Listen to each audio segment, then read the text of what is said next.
Hello everyone, welcome back to my YouTube channel. जैसे कि आप सभी जानते हैं कि हम सरस्वती पांडे और गोविंद पांडे की पुस्तक हिंदी भाषा एवं साहित्य का वस्तुनिष्ठ इतिहास पढ़ रहे हैं। पिछली वीडियो में हमने रीतिकाल के नामकरण और रीतिकाल के काल विभाजन के बारे में पढ़ा था। आपको यहाँ पर ध्यान देना है कि जो डॉक्टर नगेंद्र द्वारा रीतिकालीन कवियों का काल क्रमानुसार वर्गीकरण किया गया है। तो सबसे पहले इन्होंने चिंतामणि, कुलपति मिश्र, कुमार मणि, सोमनाथ, भिखारीदास, रसिक, गोविंद देव, अमीर दास, गवाल और प्रताप शाही को माना है। उसके बाद इन्होंने जो है दो जो है भाग यहाँ पर दिए हुए हैं, सर्वांग निरूपक कवि और विशिष्टांग निरूपक कवि। इसके जो है विशिष्टांग कवि के जो है इन्होंने आगे 4 पार्ट बताए हैं। सर्वरस निरूपक कवि, इसके भी जो है आगे कुछ कवि हैं, तोष, सुखदेव मिश्र, रसलीन पद्माकर, राम सिंह और उजियारे, चंद्रशेखर वाजपेयी, याकूब खां, बेनी प्रवीण। इस तरह से जो है श्रृंगार रस निरूपक के 2 कवि हैं, मतीराम कृष्ण भट्टदेव ऋषि। उसके बाद तीसरा है छंदो निरूपक कवि, इसमें जो है भूषण मतीराम, सुखदेव मिश्र, माखन दशरथ और राम सहाय। उसके बाद है अलंकार निरूपक कवि, इसमें भूषण मतीराम, जसवंत सिंह गोप, रसिक सुमति, रघुनाथ बंदीजन, दुल्हा रसरूप, पद्माकर, सेवादास और गिरिधर दास, इनको इन्होंने माना है। जो डॉक्टर नगेंद्र है, इन्होंने जो है रीति कवि, रीतिमुक्त कवि और रीतिसिद्ध कवि यहाँ पर इनके नाम बताए हैं। तो आज हम पढ़ेंगे रीतिबद्ध कवियों के बारे में। अगर आपको मेरी वीडियो अच्छी लगे, वीडियो को लाइक करें, चैनल को सब्सक्राइब करें। प्रमुख रीतिबद्ध कवियों का संक्षिप्त जीवन वृत्त निम्नांकित है। कवि हैं चिंतामणि त्रिपाठी, जन्म है 1609, जन्म स्थान है तिकुआपुर, आश्रयदाता जिनके ये आश्रय में रहे हैं उनका नाम है शाहजी भोसला और शाहजहां। दूसरे कवि हैं भूषण, ये बहुत ही महत्वपूर्ण कवि रहे हैं। इनका जो जन्म हुआ है 1613 ईस्वी में हुआ था। इनका जन्म स्थान भी तिकवापुर है और इनके जो आश्रयदाता है शिवाजी और छत्रसाल रहे हैं। उसके बाद है मतीराम, इनका जन्म 1617 ईस्वी में हुआ था। तिकवापुर जन्म स्थान है इनका और आश्रयदाता है जहांगीर, ज्ञानचंद, भाव सिंह हाड़ा और स्वरूप सिंह बुंदेला। उसके बाद है जसवंत सिंह, 1626 में इनका जन्म हुआ था और इनका जन्म स्थान था मारवाड़। आश्रयदाता थे ये मारवाड़ प्रतापी नरेश थे। उसके बाद है कवि तोष निधि और इनका जो जन्म स्थान है वो है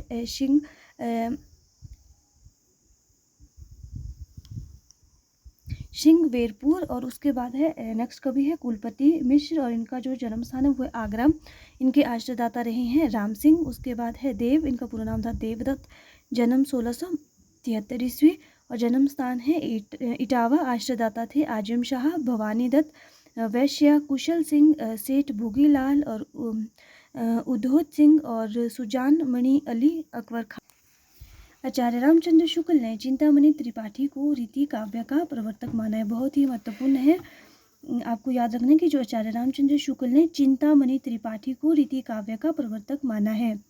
इस तरह के प्रश्न एग्जाम में पूछे जाते हैं, आपको ध्यान रखना है। चिंतामणि त्रिपाठी सिद्धांततः रसवादी आचार्य थे। पूछा जा सकता है कि जो चिंतामणि थे वो किस तरह के जो है आचार्य थे, तो वो थे रसवादी आचार्य।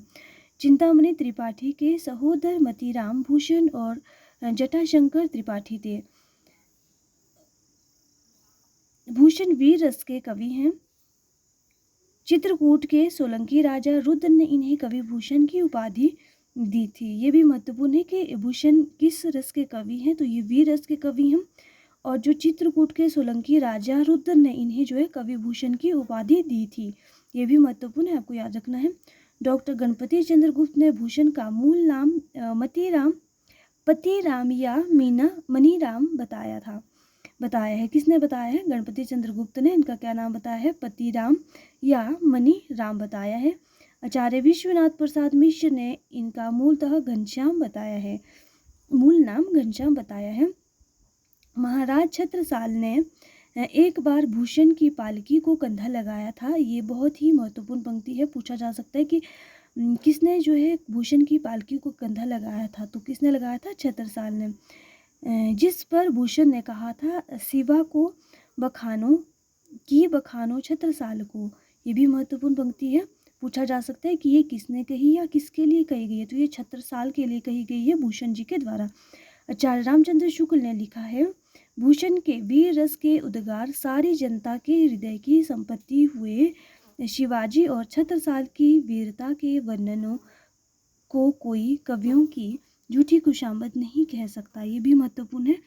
वे हिंदी जाति के प्रतिनिधि कवि हैं। इस तरह की जो है एग्जाम में पंक्तियाँ पूछी जाती हैं कि ये किसके द्वारा कहा गया है। तो आपको याद रखना है, आचार्य रामचंद्र शुक्ल जी ने भूषण के बारे में ये कहा है। मतीराम चिंतामणि त्रिपाठी और भूषण के सहोदर माने जाते हैं। कौन इनके जो है सगे माने जाते हैं? तो इनके जो है मतीराम चिंतामणि त्रिपाठी और भूषण के सहोदर माने जाते हैं। मतीराम ने अपने ग्रंथ को अपने आश्रयदाताओं को समर्पित किया जो निम्नलिखित है। जो इनके आश्रयदाता हैं, जहांगीर, स्थान है दिल्ली, ग्रंथ फूल मंजरी, ये उन ग्रंथों के नाम हैं जो मतीराम के जो ग्रंथ हैं जिन्हें उन्होंने आश्रयदाताओं को समर्पित किया है। विषय जो निरूपण है, 16 दोहे में किसी एक फूल का वर्णन, बिना आश्रयदाता के रसराज, बहुत ही महत्वपूर्ण जो रचना है। रसराज पूछा जा सकता है कि रसराज किसकी रचना है? तो ये है मतीराम की रचना। वर्ष है 1663 ईस्वी और जो विषय है श्रृंगार रस निरूपण। उसके बाद है ललित ललाम, ये भी बहुत ही महत्वपूर्ण ग्रंथ है। उसके जो इसका वर्ष है 1664 ईस्वी और इसका जो विषय है वो है अलंकार निरूपण। उसके बाद है सतसई वर्ष 1681, इसमें जो है बिहारी सतसई का अनुकरण है।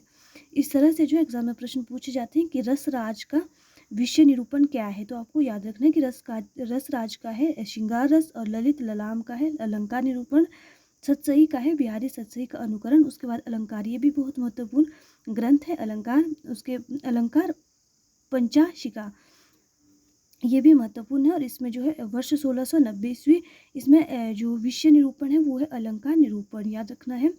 नेक्स्ट है वृत्त कौमुदी और वर्ष है 1701 ईस्वी, विषय निरूपण है छंदों का निरूपण।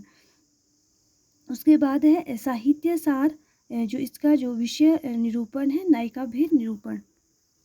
आज हम इतना ही पढ़ेंगे, यहाँ से आगे हम कल पढ़ेंगे। अगर आपको वीडियो अच्छी लगे वीडियो को लाइक करें, चैनल को सब्सक्राइब करें।